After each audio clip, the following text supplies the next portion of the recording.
नमस्कार, स्वागत है आपका हमारे चैनल नेक्स्ट रानी स्पिरिचुअल में और मैं हूं आपके साथ श्रुति। राम और रावण युद्ध सनातन धर्म के इतिहास में अंकित है। यह केवल दो लोगों के बीच हुआ युद्ध मात्र नहीं था, अपितु एक उदाहरण था।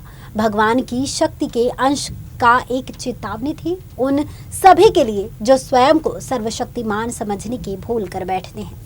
एक प्रति उत्तर था यह स्मरण कराने के लिए कि इस संसार में सत्य और धर्म सर्वोपरि है। रावण के इतना ज्ञानी और परम शिव भक्त होने के बाद भी उसने अहम और पाप की राह नहीं छोड़ी और दुर्भाग्यवश इतने ज्ञानी व्यक्ति की छवि संसार के सामने एक बुराई के रूप में उभर कर आई। इस बुराई का विनाश करने के लिए भगवान विष्णु ने राम के रूप में जन्म लिया।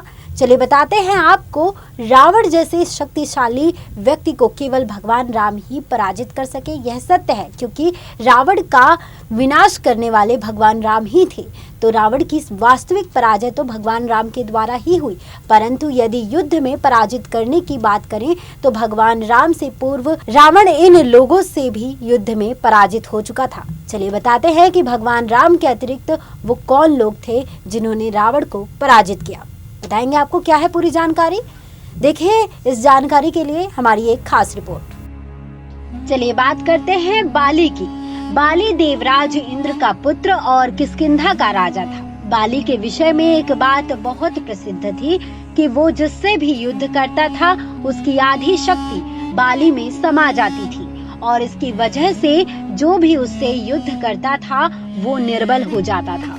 एक बार जब रावण ने बाली की शक्ति के विषय में सुना तो उसने बाली के साथ युद्ध करने का निश्चय किया।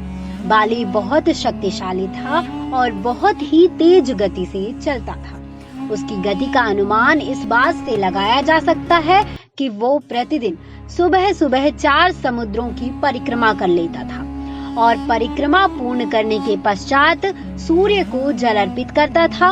एक बार बाली के पूजा करते समय रावण बाली से युद्ध करने पहुंचा और पूजा करते समय ही बाली को बार बार युद्ध के लिए ललकारा, जिस कारण उसकी पूजा में बाधा आ रही थी।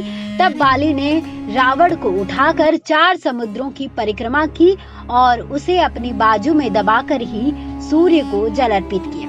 रावण ने बाली की पकड़ से निकलने का बहुत प्रयास किया परंतु असफल रहा। पूजा के पश्चात ही बाली ने रावण को मुक्त किया। तब रावण ने समर्पण कर बाली से मित्रता कर ली। चलिए बात करते हैं भगवान शिव की।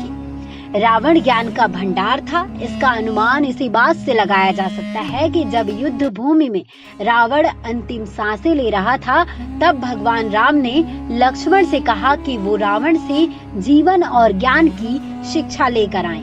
परंतु जब व्यक्ति का विपरीत समय आता है तब उसकी बुद्धि विपरीत दिशा में ही कार्य करने लगती है और महादेव को युद्ध के लिए ललकारने लगा। शिवजी ध्यान में लीन थे। तब रावण कैलाश पर्वत को ही उठाने लगा। तब शिवजी ने अपने पांव के अंगूठे से ही कैलाश का भार इतना अधिक बढ़ा दिया कि रावण उसे उठा नहीं सका और उसका हाथ कैलाश के नीचे दबने लगा। इस पराजय के पश्चात रावण ने शिवजी से क्षमा मांगी और उनकी उपासना करने लगा और तब से ही रावण शिवजी का उपासक बना। चलिए बात करते हैं सहस्त्रबाहु अर्जुन की। सहस्त्रबाहु अर्जुन एक क्षत्रिय राजा था। 1000 भुजाएं होने के कारण उसे सहस्त्रबाहु कहा गया। एक बार सहस्त्रबाहु अर्जुन अपनी पत्नियों के साथ अठखेलियां कर रहे थे। उनकी एक पत्नी ने कहा कि वे अपनी भुजाएं फैलाकर नर्मदा के बहाव को रोक दें। ऐसा करने पर नर्मदा का पानी इधर उधर जाने लगा। इससे कुछ ही दूरी पर रावण शिवजी की उपासना कर रहा था। नर्मदा के जल के बहाव से पूजा की सामग्री बह गई। पूजा में बाधा देख रावण को क्रोध आया और वो सहस्त्रबाहु से युद्ध करने के लिए पहुंचा। दोनों के मध्य युद्ध हुआ। इसी बीच सहस्त्रबाहु ने रावण पर बहुत तेज प्रहार किया जिससे रावण धरती पर गिर पड़े। तब सहस्त्रबाहु अर्जुन ने रावण को बंदी बना लिया और अर्जुन ने उसे कारागृह में डाल दिया। जब रावण के दादा महर्षि पुलस्त्य को इस बात का पता लगा तो उन्होंने सहस्त्रबाहु अर्जुन को बोलकर रावण को कारागृह से मुक्त कराया। इसके पश्चात रावण ने सहस्त्रबाहु अर्जुन से मित्रता कर ली और अपनी नगरी लंका के लिए प्रस्थान कर गए। चलिए बात करते हैं अब राजा बलि। बलि पाताल लोक के राजा थे। बता दें कि ये वही बलि थे जिनसे स्वयं भगवान विष्णु ने वामन अवतार में आकर तीनों लोक ले लिए थे। एक बार रावण राजा बलि से युद्ध करने पाताल लोक पहुँचे और उन्हें युद्ध के लिए ललकारा। तब बलि के महल में खेल रहे कुछ बच्चों ने रावण को बंदी बनाकर अस्तबल में घोड़ों के साथ बांध दिया और रावण को वहां से भागने के लिए अथक प्रयास करने पड़े। बता दें कि हमें पूरी जानकारी वेबसाइट्स और अन्य जगहों से प्राप्त हुई है। जानकारी आपको कैसी लगी आप हमें कमेंट बॉक्स में कमेंट कर जरूर बताएं और इस वीडियो को ज्यादा से ज्यादा लाइक करें, शेयर करें और चैनल को सब्सक्राइब करें और देखते रहिए नेक्स्ट 9 स्पिरिचुअल। नमस्कार।